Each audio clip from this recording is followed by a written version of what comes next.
सभी दोस्तों को नमस्कार। मैं जगदीश यादव। आज हम लोग बात करने वाले हैं electric dipole in an electric field. अगर सपोज ऑलरेडी कोई इलेक्ट्रिक फील्ड है, अगर उसमें इलेक्ट्रिक डाइपोल को प्लेस किया जाता है तो उसके साथ में क्या हो सकता है, क्या क्या पॉसिबिलिटीज़ हो सकती हैं, तो हम इस चीज़ को समझेंगे। इलेक्ट्रिक फील्ड जो है वो क्रिएट की जा चुकी है, जो कि यहाँ पे एक दो लाइंस के थ्रू रिप्रेजेंट की गई है। तो इन दोनों लाइंस में इलेक्ट्रिक फील्ड ऑलरेडी फ्लो है, ठीक है। और अगर मैं डाइपोल इनके बीच में रखता हूँ तो क्या होगा, इस चीज़ को हमें यहाँ पे देखना है। ओके, इलेक्ट्रिक फील्ड, तो ये हमारा डाइपोल है और ये डाइपोल एक अरेंजमेंट जो है जिसकी एल सेंटर से एल दूरी पे दो डाइपोल हैं। तो इन दोनों डाइपोल पे पॉजिटिव और नेगेटिव चार्जेस की वजह से फोर्सेस लगेंगे और वो फोर्सेस होंगे F equal to Q E and F equal Q E. So अगर इलेक्ट्रिक फील्ड इंटेंसिटी और जो डाइपोल है वो बैलेंस कंडीशन में होते हैं तो ये इक्विलिब्रियम कंडीशन पे रहेगा। उस केस में नेट फोर्स और नेट जो टॉर्क है वो दोनों ही जीरो होंगे। चलिए देखते हैं पहला पॉइंट क्या है हमारे पास में। When an electric dipole is placed in uniform electric field such that the field is parallel or anti-parallel to the dipole moment, it experience no force no torque. Okay, so अगर electric field के parallel आपका dipole रखा हुआ है तो उस case में उस पर कोई भी फोर्स नहीं लगेगा और ना ही उस पर कोई टॉर्क लगेगा। ओके, तो force and torque both will be zero, जो कि यहाँ पे इस डायग्राम में मैंने शो किया है। देखते हैं दूसरा क्या केस हो सकता है। अगर मैं दूसरे केस की बात करूँ, सपोज मैं इसको क्या कर देता हूँ, डाइपोल को थोड़ा सा कर देता हूँ मैं नॉर्मल, ठीक है। तो अगर मैं इसको परपेंडिकुलर कर देता हूँ, नॉर्मल कर देता हूँ, तो तब क्या होगा, या किसी एंगल पे कर देता हूँ।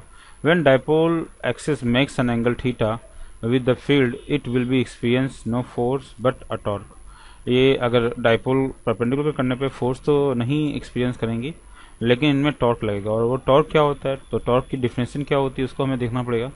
तो टॉर्क की डिफिनेशन होती है that applied force and line of action into line of action. तो लाइन ऑफ एक्शन का मतलब क्या है, दैट पर्टिकुलर शॉर्टेज डिस्टेंस। तो टॉर्क बाय डिफिनेशन जो टॉर्क होता है that is torque equal to force into perpendicular distance between pair of forces के बीच में जो परपेंडिकुलर डिस्टेंस है उसको हम लोग कंसीडर करते हैं। तो आपकी ये डिस्टेंस है 2l sin थीटा और जो फोर्सेस है वो Q equal to F upon Q that is Q times of E, क्योंकि E equal to F upon Q होता है तो F equal to Q E हो गया है। ओके, इन दोनों को जब आप मल्टीप्लाई करेंगे तो Q E into 2l sin theta, तो यहाँ पे 2QL ये P बना देगा, है ना, क्योंकि अपने पास हमें पता है कि दैट इज क्या पता है हमें, आपको already we know that P is equal to 2QL. Okay, so by utilizing this formula dipole moment, so अपने हमने P और E sin थीटा हो गया, और इनको अगर हम वेक्टर फॉर्म में लिखते हैं तो हमारे पास torque equal to vector P cross vector E हो जाएगा, ठीक है। और इनकी डायरेक्शन क्या होगा, हमेशा perpendicular normal to the axis होगा। अगर मैं केसेस कंसीडर करता हूँ, सपोज एंगल के बिहाफ पर अगर मैं केसेस कंसीडर करता हूँ, ओके, सो अगर मैं एंगल इनके बीच में 90 कर देता हूँ, मीन्स अगर दोनों परपेंडिकुलर होते हैं तो उस केस में मैक्सिमम टॉर्क आपको रिलीज होगा। अगर इनके बीच में एंगल 0 होगा, मीन्स जो आपका इलेक्ट्रिक फील्ड इंटेंसिटी है और टॉर्क की वजह से डाइपोल मूवमेंट है वो अगर एक दूसरे के पैरेलल या एंटी पैरेलल है, उस केस में हमारा टॉर्क जो होता है वो 0 होता है, ठीक है।